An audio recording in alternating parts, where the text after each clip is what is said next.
হাত দেওয়া যাবে না, হাত দেওয়া যাবে না, বেলুন স্টপ না হওয়া পর্যন্ত, স্টপ না হওয়া পর্যন্ত হাত দেওয়া যাবে না। হাত দেন না, বেলুনে হাত দিলে কিন্তু ক্যান্সেল হয়ে যাবে।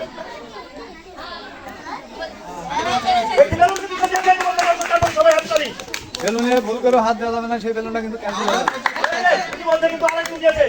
সময় কিন্তু দেখতে দেখতে 25 সেকেন্ড পার হয়ে গেছে, দেখা যাচ্ছে সময়ের ভিতরে 6-7 বেলুন তুলতে পারে কিনা, একটু জন্য কিন্তু মিস হয়ে গেল। এই ঠিক করে নেন, সমস্যা নেই।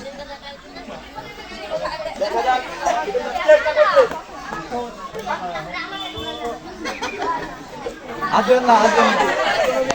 দেখা যাচ্ছে পারে কিনা। ওটা ফিরে আসতে হবে, ওটা ফিরে আসতে হবে। থাক, থাক।